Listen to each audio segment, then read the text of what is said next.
Capítulo 15. ¿Cómo engañar a los 6 fantasmas del miedo? Cuando haya leído este último capítulo, haga inventario de sí mismo y descubra cuántos fantasmas se interponen en su camino. Antes de poder utilizar cualquier parte de esta filosofía con éxito, su mente tiene que estar preparada para recibirla. La preparación resulta fácil. Empieza con el estudio, el análisis y la comprensión de los 3 enemigos que necesita eliminar de su mente: la indecisión, la duda y el temor. El sexto sentido nunca funcionará mientras estos 3 elementos negativos permanezcan en su mente, ya sea en su conjunto o por separado. Los elementos de este trío infernal se hallan estrechamente relacionados. Allí donde haya uno de ellos, puede estar seguro de que los otros 2 se encuentran también cerca. La indecisión es la semilla del temor. Recuérdelo a medida que siga con la lectura. La indecisión se cristaliza en la duda, y ambas se mezclan y se convierten en temor. El proceso de mezcla suele ser lento. Esa es una de las causas por las que estos 3 enemigos son tan peligrosos. Germinan y se desarrollan sin que su presencia sea detectada. El resto de este capítulo describe un objetivo que debe alcanzar antes de que pueda poner en práctica esta filosofía en su conjunto. También analiza una condición que ha reducido a gran número de personas a la pobreza, y afirma una verdad que debe ser comprendida por todos quienes acumulan riquezas. Se midan estas en términos de dinero o de un estado mental, mucho más valioso que el dinero, por cierto. El propósito de este capítulo es enfocar nuestra atención sobre la razón y el remedio de los 6 temores básicos.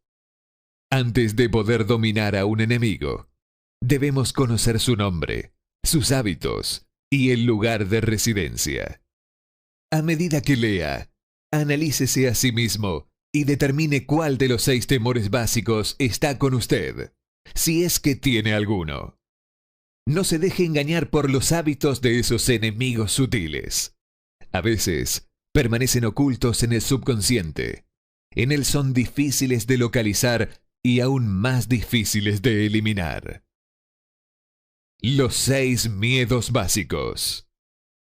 Hay 6 miedos básicos, de los que todo ser humano sufre en una u otra ocasión, ya sea por cada uno de ellos, o en una combinación de los mismos. Cualquier persona sería afortunada si no sufriera de los 6. Citados por el orden en que suelen aparecer son: el temor a la pobreza, el temor a la crítica, el temor a la enfermedad, el temor a la pérdida del amor de alguien, el temor a la vejez, el temor a la muerte. Todos los demás temores son de menor importancia. Todos ellos pueden ser agrupados bajo estos 6 enunciados. La ocurrencia de estos miedos, como una maldición al mundo, funciona en ciclos. Durante cada 6 años, mientras la depresión económica estaba presente, procedimos con dificultad en el ciclo del miedo a la pobreza. Durante la Guerra Mundial, estuvimos en el ciclo del miedo a la muerte. Justo después de la guerra, estuvimos en el ciclo del miedo a la mala salud, como prueba de la epidemia de enfermedades que se esparció en todo el mundo. Los temores no son más que estados de la mente. El estado de la mente de cada cual se haya sometido a control y dirección. Los médicos, como todo el mundo sabe, están menos propensos a ser atacados por la enfermedad que las personas comunes y corrientes, debido a que no le temen a las enfermedades. Se sabe que los médicos, sin miedo o escrúpulos, son conocidos porque entran en contacto físico con cientos de personas, diariamente, que estaban sufriendo de dichas enfermedades, contagiosas como varicela, sin verse infectados. su inmunidad contra la enfermedad consistió en gran parte, si no solamente, en su absoluta carencia de miedo. El hombre no puede crear algo que no haya concebido previamente en forma de un impulso de pensamiento. Tras haber hecho esta afirmación, hay que hacer otra de mayor importancia incluso. Los impulsos del pensamiento del hombre comienzan a trasladarse de inmediato en su equivalente físico, al margen de que esos pensamientos sean voluntarios o involuntarios. Los impulsos de pensamiento que son captados por simple casualidad, pensamientos emitidos por otras mentes, pueden determinar el destino financiero, empresarial, profesional o social con la misma seguridad que los impulsos de pensamiento que uno mismo crea con intención y diseño. Estamos estableciendo aquí los fundamentos para la presentación de un hecho de gran importancia para quien no comprende por qué algunas personas parecen tener suerte, mientras que otras, de igual o mayor habilidad, entrenamiento, experiencia o capacidad cerebral, parecen destinadas a sufrir desventuras. Ese hecho se explica con la afirmación de que todo ser humano tiene la habilidad de controlar su propia mente por completo y, con ese control, es evidente que cada persona puede abrir su mente a los impulsos de pensamiento emitidos por otros cerebros, o cerrarla a cal y canto, y admitir únicamente aquellos impulsos de pensamiento de su propia elección. La naturaleza ha entregado al hombre un control absoluto sobre una sola cosa: el pensamiento. Esto, unido al hecho de que todo lo que el ser humano crea se inicia en la forma de un pensamiento, nos conduce muy cerca del principio mediante el cual podemos llegar a dominar el temor. Si es verdad que todo pensamiento tiene una tendencia a transformarse en su equivalente físico, y eso es cierto, más allá de todo espacio razonable para la duda, también será cierto que los impulsos de pensamiento de temor y de pobreza no pueden traducirse en términos de valor y ganancia financiera. Los pueblos de América empezaron a pensar en la pobreza después de la caída de Wall Street en 1929. Lamentablemente, pero seguramente, esa masa creyó que estaba cristalizada en su equivalente físico, que era conocido como una depresión. Esto tuvo que pasar. Está de acuerdo con las leyes de la naturaleza. El temor a la pobreza. No puede haber compromiso alguno entre la pobreza y la riqueza. Los dos caminos que conducen a ellas van en direcciones opuestas. Si lo que usted desea son riquezas, tiene que negarse a aceptar cualquier circunstancia que conduzca hacia la pobreza. La palabra riqueza se utiliza aquí en su más amplio sentido, refiriéndonos con ella a los planos espiritual, mental y material. El punto de partida del camino que conduce a la riqueza es el deseo. En el primer capítulo, usted recibió instrucciones completas para el uso apropiado del deseo. En este capítulo sobre el temor, encontrará completas instrucciones para preparar su mente con el propósito de hacer un uso práctico del deseo. Así, este es el lugar en el que se le planteará un desafío mediante el que determinará de modo definitivo cuánta de esta filosofía ha absorbido. Aquí está el punto en el que puede convertirse en profeta y pronosticar, con exactitud, qué le depara el mañana. Si después de haber leído este capítulo usted se encuentra dispuesto a aceptar la pobreza, será mejor que prepare a su mente para recibir pobreza. Se trata de una decisión que no podrá evitar. Si lo que exige son riquezas, determine en qué forma las recibirá y cuánto necesitará para sentirse satisfecho. Ya conoce el camino que conduce a la riqueza. Se le ha proporcionado una especie de mapa de carreteras que, de seguirlo, lo mantendrá en la vía adecuada. Si se descuida y no inicia el recorrido del camino, o si se detiene antes de haber llegado, no podrá echarle la culpa a nadie, excepto a usted mismo. Esa responsabilidad es exclusivamente suya. Ninguna justificación le salvará de aceptar la responsabilidad si ahora fracasa o si se niega a exigirle riquezas a la vida. Porque la aceptación le exige una sola cosa, la única que usted puede controlar: un estado de la mente. Un estado mental es algo que uno asume, no se puede comprar, sino que ha de ser creado. El temor más destructivo. El temor a la pobreza es un estado mental, nada más, pero es suficiente para destruir la posibilidad de lograr lo deseado en cualquier empresa. Una verdad que se hizo dolorosamente evidente durante la depresión.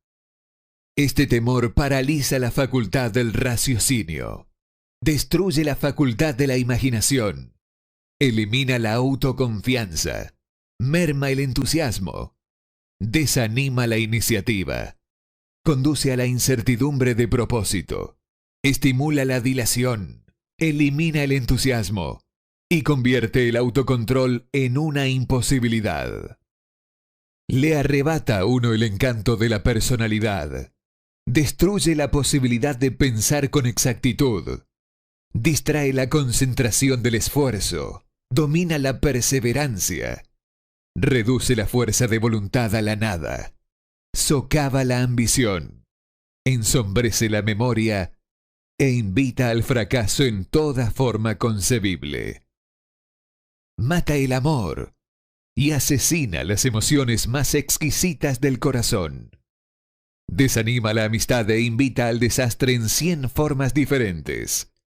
Conduce al insomnio, la miseria y la infelicidad.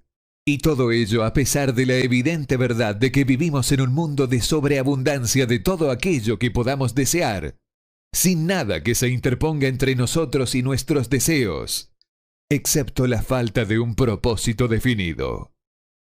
El temor a la pobreza es, sin una pizca de duda, el más destructivo de los 6 temores básicos. Ha sido situado a la cabecera de la lista porque resulta el más difícil de dominar. El temor a la pobreza surge de la tendencia heredada del hombre a devorar a sus semejantes en el plano económico.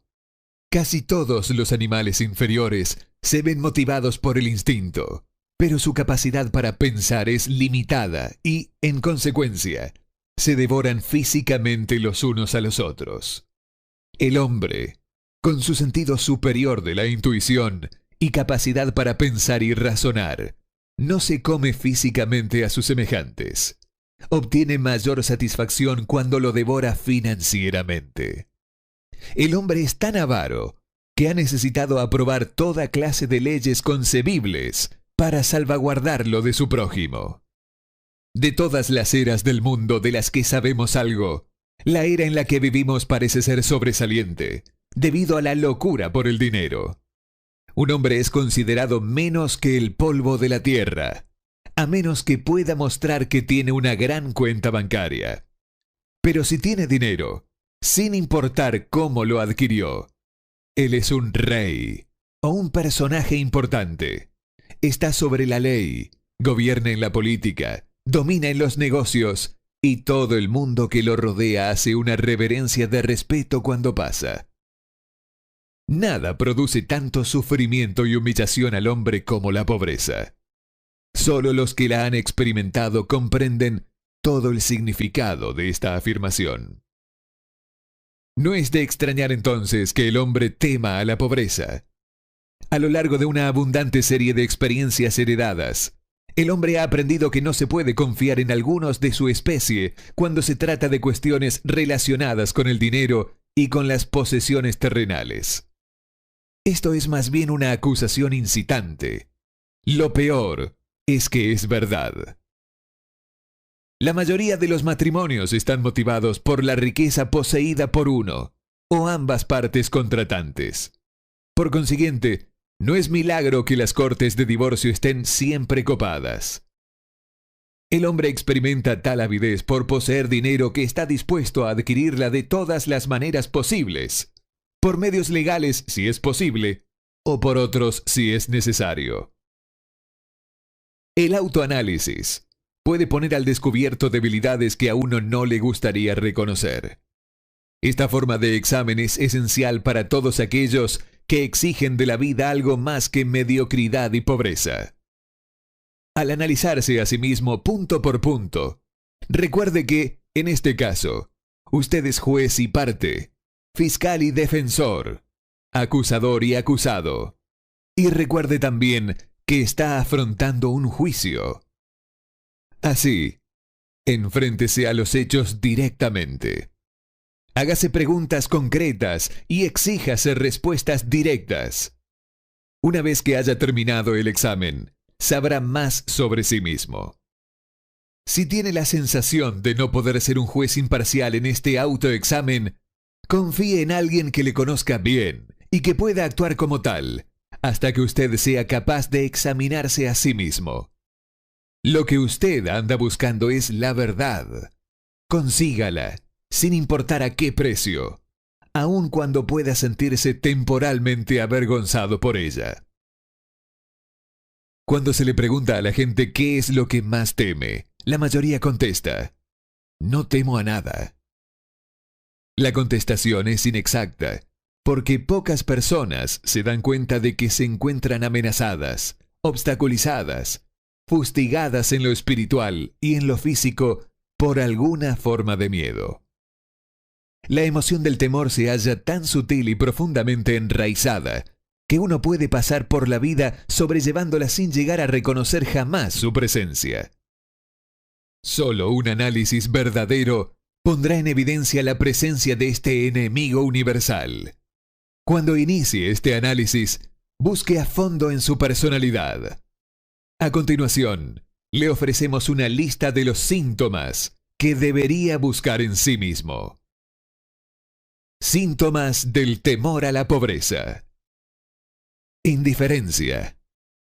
Suele mostrarse a través de una falta de ambición, de una tendencia a tolerar la pobreza, de una aceptación sin protesta, de toda aquella compensación que la vida pueda ofrecer, de una pereza mental y física, de una falta de iniciativa, imaginación, entusiasmo y autocontrol.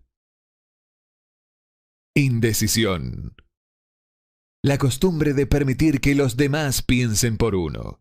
El de mantenerse al margen. Duda. Expresada generalmente por medio de justificaciones y excusas diseñadas para encubrirse, rechazar con explicaciones o disculpar los propios errores, lo que a veces se muestra en forma de envidia o crítica hacia aquellos que han alcanzado el éxito. Preocupación. Suele expresarse por el descubrimiento de faltas en los demás, una tendencia a gastar más que los ingresos propios, un descuido del aspecto personal, la burla y el fruncimiento de cejas, la intemperancia en el uso de las bebidas alcohólicas y, a veces, en el uso de narcóticos, nerviosismo, falta de severidad y de autoconciencia. Precaución excesiva. La costumbre de mirar el lado negativo de toda circunstancia, de pensar y hablar de posible fracaso, en lugar de concentrarse en los medios para alcanzar el triunfo. Se conocen todos los caminos que conducen al desastre, pero nunca se buscan los planes precisos para evitarlo. Se espera el momento adecuado para empezar a poner en acción ideas y planes, hasta que la espera se transforma en un hábito permanente. Se recuerda a aquellos que han fracasado y se olvida a los que han tenido éxito. Se ve el agujero de la rosquilla, pero no se ve la rosquilla. Es el pesimismo, que conduce a la indigestión, al estreñimiento, a la autointoxicación, a la mala respiración y a una mala disposición. Dilación. La costumbre de dejar para mañana aquello que se debería haber hecho el año pasado. Pasarse mucho tiempo buscando justificaciones y excusas para no realizar el trabajo. Este síntoma se halla estrechamente ligado con el de la precaución excesiva, la duda y la preocupación.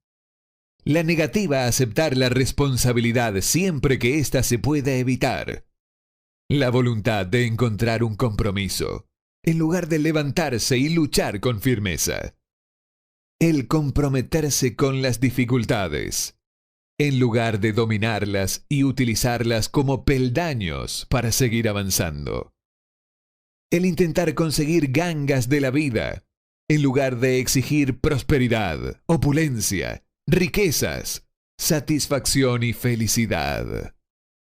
Planificar lo que se ha de hacer solo cuando se ha producido el fracaso, en lugar de quemar todas las naves y hacer que la retirada sea imposible. La debilidad de la confianza en uno mismo y, a menudo, la total ausencia de la misma, así como de la definición de propósito, autocontrol, iniciativa, entusiasmo, ambición, frugalidad y una sana habilidad para el razonamiento. El esperar la pobreza en lugar de exigir la riqueza.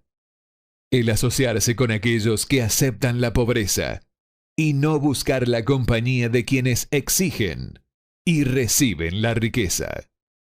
El dinero habla.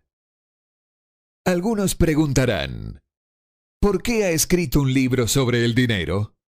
¿Por qué medir las riquezas en dólares?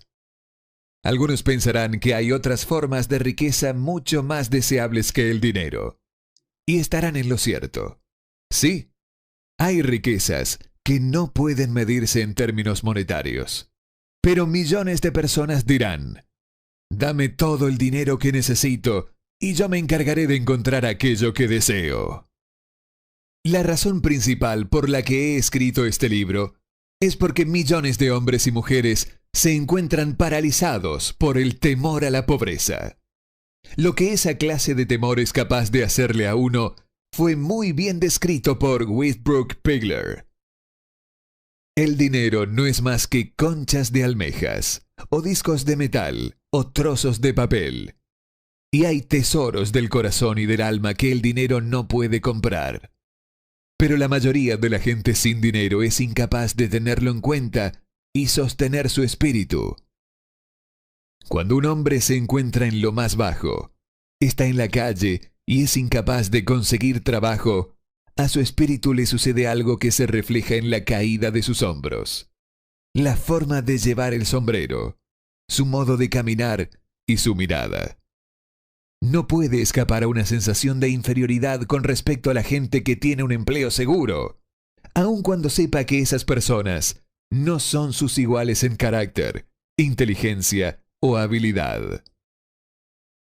Por su parte, los demás, incluso sus amigos, experimentan una sensación de superioridad y lo consideran una víctima, quizás de una manera inconsciente.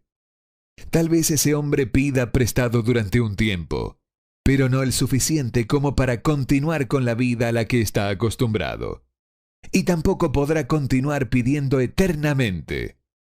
Pero pedir, aun cuando sea para vivir, es una experiencia deprimente, y al dinero así obtenido le falta el poder que el dinero ganado con su propio esfuerzo tiene. Evidentemente, nada de esto se aplica a los zánganos y a los pordioseros, sino solo a los hombres con ambiciones normales y que se respetan a sí mismos. Las mujeres esconden la desesperación. Las mujeres que se encuentran en la misma situación son algo diferentes. De algún modo, no las consideramos como personas marginadas. Raras veces viven en la miseria o piden por las calles, y cuando se encuentran entre la gente, no se las reconoce por las mismas señales que identifican a los hombres mendigos. Desde luego, no me refiero a las harapientas de la gran ciudad, que son la parte opuesta de los vagabundos masculinos confirmados. Me refiero a mujeres bastante jóvenes, decentes y con inteligencia. Tiene que haber muchas mujeres así, pero su desesperación no resulta tan evidente. Quizás se suicidan. Cuando un hombre se encuentra sin dinero y desempleado, dispone de tiempo para lamentarse. Es posible que viaje muchos kilómetros para buscar un trabajo y descubra que el puesto ha sido ocupado ya, o que solo se trata de uno de esos puestos sin salario fijo, con solo una comisión sobre las ventas de algún cachivache inútil que nadie compraría, excepto por piedad. El hombre vuelve a encontrarse en la calle, sin un sitio al que ir, excepto a cualquier parte. Así que camina y camina. Contempla los escaparates de las tiendas. Observa lujos que no son para él. Se siente inferior y deja paso a otras personas que se detienen a mirar con un interés activo. Deambula por la estación y entra en la biblioteca para descansar los pies y calentarse un poco. Pero eso no es lo mismo que buscar un trabajo, de modo que no tarde en reanudar la marcha. Es posible que no lo sepa, pero su falta de objetivo le delatará aunque las líneas de su figura no lo hagan. Es posible que vaya bien vestido, con las ropas que le quedaron de cuando tenía un trabajo estable, pero esas ropas no sirven para enmascarar su caída. El dinero hace la diferencia. Ve a miles de otras personas a su alrededor, todas ellas ocupadas con sus trabajos, y las envidia desde lo más profundo de su alma. Todas tienen su independencia, su amor propio y su orgullo, y él no puede convencerse a sí mismo de que también es un buen hombre, por mucho que reflexione y llegue a un veredicto favorable hora tras hora. Precisamente el dinero es lo que establece esta diferencia en él. Con un poco de dinero, volvería a ser él mismo. Algunos empleadores toman la más espantosa ventaja de las personas que están arruinadas. Las agencias cuelgan pequeños letreros de colores, ofreciendo miserables salarios a hombres en quiebra, de $12 a la semana, $15 a la semana. Un trabajo por $18 a la semana es una ganga, y cualquiera con $25 a la semana para ofrecer no colgaría el trabajo al frente de una agencia por medio de un letrero en colores.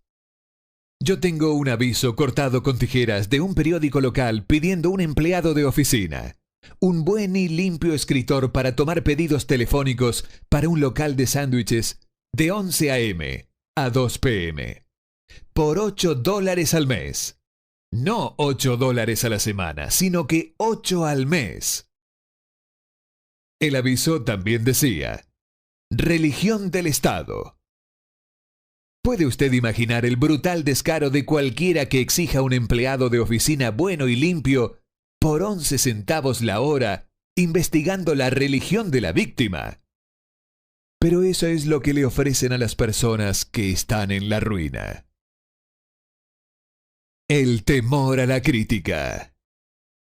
Nadie puede afirmar con precisión cómo llegó el hombre a experimentar este temor, pero lo cierto es que lo experimenta, y de una forma muy fuerte.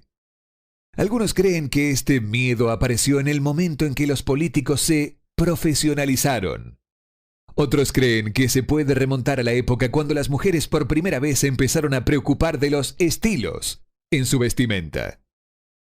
Este autor atribuye el temor básico a la crítica a esa parte de la naturaleza heredada del hombre que lo induce no solo a arrebatar los bienes y mercancías de sus semejantes, sino también a justificar su actuar mediante la crítica del carácter de los demás.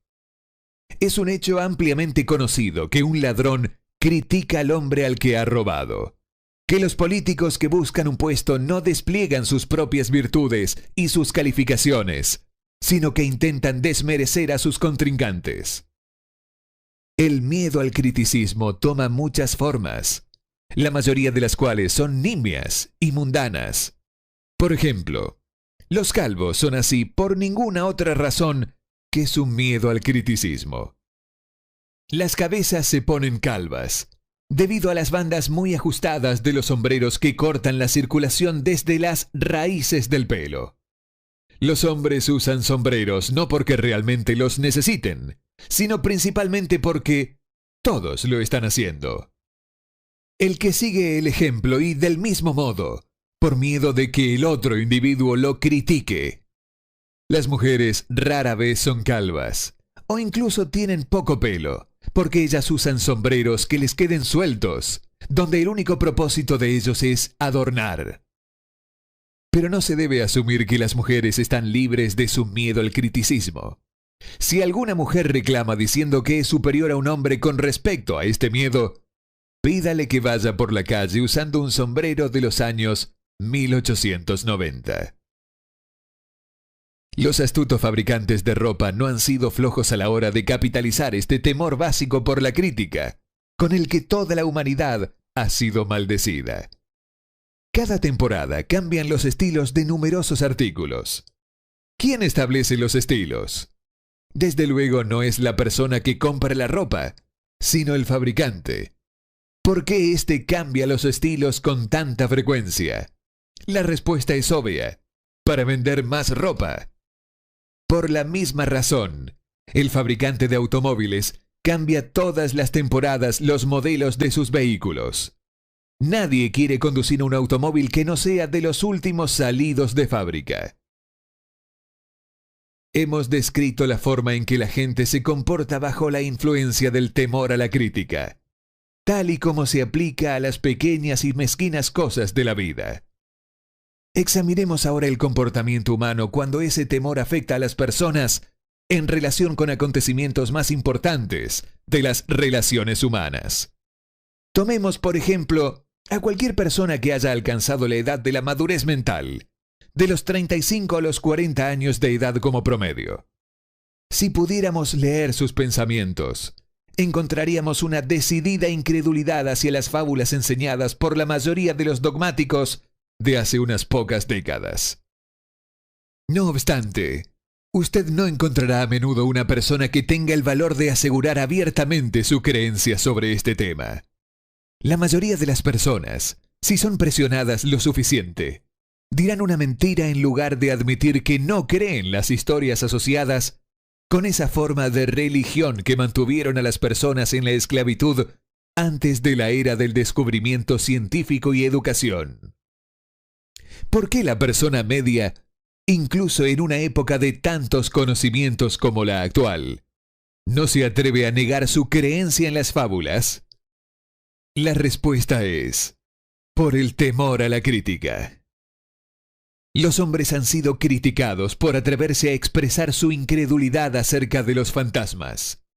No resulta nada extraño que hayamos heredado una conciencia que nos hace temer la crítica. No hace mucho tiempo, la crítica comportaba severos castigos, y aún los acarrea en algunos países.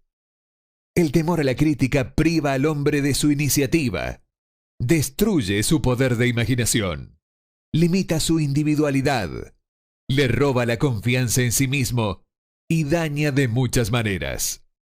Los padres, a menudo, hacen un daño irreparable a sus hijos cuando los critican. La madre de uno de mis compañeros de infancia solía castigarlo casi a diario con un palmetazo, completando la acción con la siguiente afirmación: terminarás en la cárcel antes de que cumplas los 20 años. A la edad de 17 años, fue enviado a un reformatorio. La crítica es la clase de servicio que le sobra a todo el mundo. Todos tenemos una buena reserva de crítica gratuita que entregar, tanto si se nos solicita como si no. A menudo, los parientes cercanos son los que peor ofenden. Debería ser considerado un crimen. En realidad, es un crimen de la peor naturaleza, el que cualquier padre produzca en su hijo complejos de inferioridad por medio de la crítica gratuita.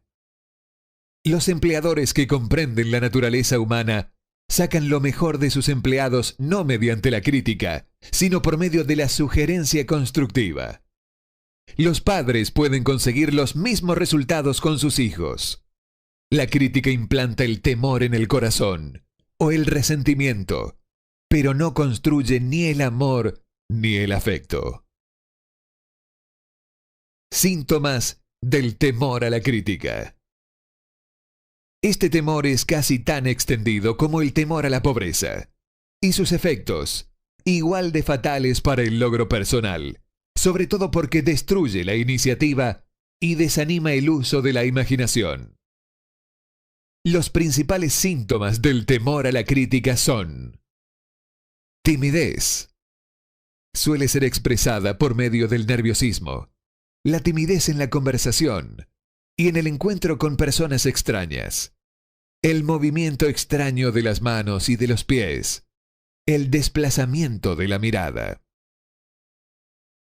Falta de serenidad, carencia de control en la voz, nerviosismo en presencia de otros, postura deficiente del cuerpo, memoria pobre.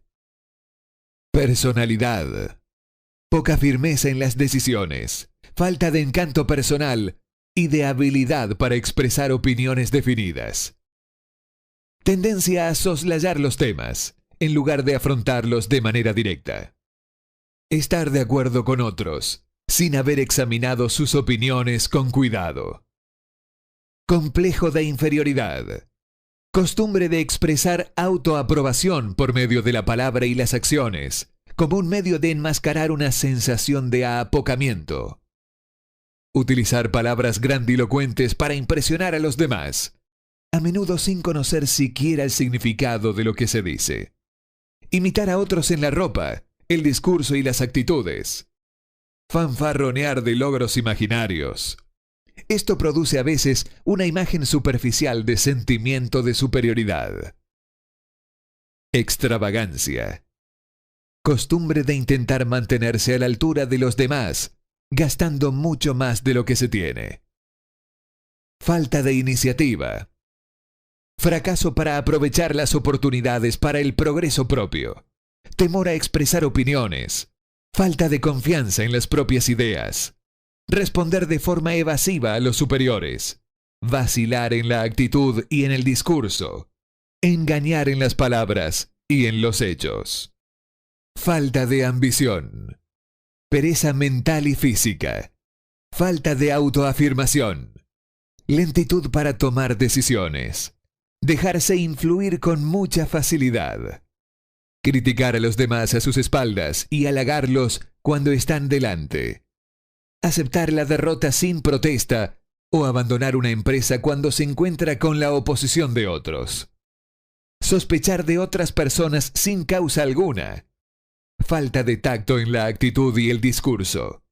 No estar dispuesto a asumir la responsabilidad de los propios errores. El temor a la enfermedad. Este temor tiene sus orígenes en la herencia, tanto física como social. Sus orígenes están estrechamente asociados con las causas del temor a la vejez y a la muerte, porque le conduce a uno al borde de mundos espantosos, de los que el ser humano no sabe nada, pero acerca de los cuales se le han contado historias inquietantes. También existe la opinión generalizada de que ciertas personas, poco éticas, se han embarcado en el negocio de vender salud por el método de hacer temer a la enfermedad. El temor del hombre a la enfermedad procede de las terribles imágenes que se han implantado en su mente acerca de lo que puede suceder si la muerte le llega. También la teme por la carga económica que puede representar. Un destacado médico estimó que el 75% de los pacientes sufre de hipocondría. Se ha demostrado del modo más convincente posible que el temor a la enfermedad, incluso cuando no exista la menor causa, suele producir los síntomas físicos de la enfermedad temida. La mente es muy poderosa. Construye o destruye. Los fabricantes de medicamentos han hecho enormes fortunas jugando con la debilidad del temor a la enfermedad.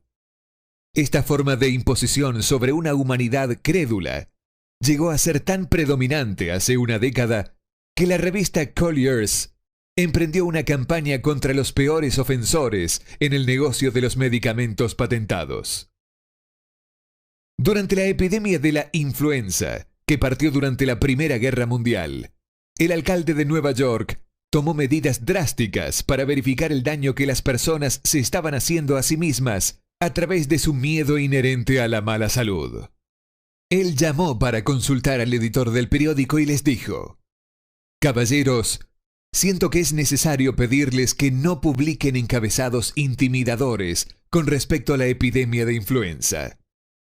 A menos que cooperen conmigo, nosotros tendremos una situación que no podremos controlar». Los periódicos dejaron de publicar historias sobre la influenza, y en el plazo de un mes, la epidemia había sido exitosamente erradicada. Por medio de una serie de experimentos realizados hace algunos años, se demostró que la gente puede enfermar por sugestión.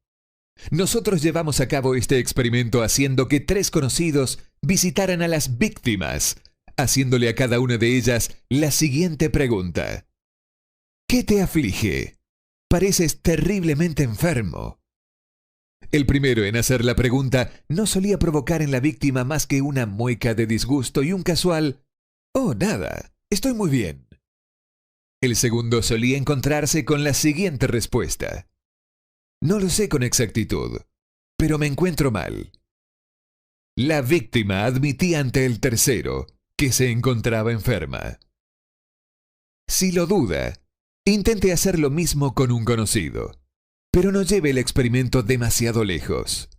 Existe cierta secta religiosa cuyos miembros se vengan de sus enemigos mediante el método del embrujamiento. Dicen que hechizan a la víctima. Hay pruebas de sobra de que la enfermedad suele comenzar en forma de un impulso de pensamiento negativo. Tal impulso puede pasar de una mente a otra por sugestión o ser creado por una persona en su propia mente. Un hombre bendecido con mucha más sabiduría de lo que el siguiente incidente pudiera indicar, dijo en cierta ocasión: «Cuando alguien me pregunta cómo me siento, mi respuesta sería darle un puñetazo». Los médicos aconsejan un cambio de clima a sus pacientes en beneficio de su salud, cuando lo realmente necesario sería un cambio de actitud mental. La semilla del temor a las enfermedades se encuentra en cada mente humana. La preocupación, el temor, el desánimo, la desilusión en el amor y el fracaso en los negocios permiten que esta semilla germine y se desarrolle. La reciente depresión económica mantuvo a los doctores en movimiento debido a que cualquier forma de pensamiento negativo podía causar enfermedad. Las desilusiones en los negocios y en el amor se encuentran a la cabeza de la lista de causas de temor a la enfermedad. Un hombre joven sufrió una desilusión amorosa que lo envió al hospital. Estuvo luchando durante meses entre la vida y la muerte. Se llamó a un especialista en psicoterapia. Este ordenó cambiar las enfermeras, dejando al paciente a cargo de una joven encantadora que, con el preacuerdo del médico, empezó a hacer el amor con el joven desde el primer día de su llegada al trabajo. Al cabo de 3 semanas, el paciente salió del hospital, todavía sufriendo, pero de una enfermedad por completo diferente. Se había enamorado otra vez. El remedio fue un hechizo, pero el paciente y la enfermera terminaron casándose posteriormente. Síntomas del temor a la enfermedad. Los síntomas de este temor casi universal son: autosugestión. La costumbre de usar negativamente la autosugestión, que se dedica a buscar y espera encontrar los síntomas de toda clase de enfermedades.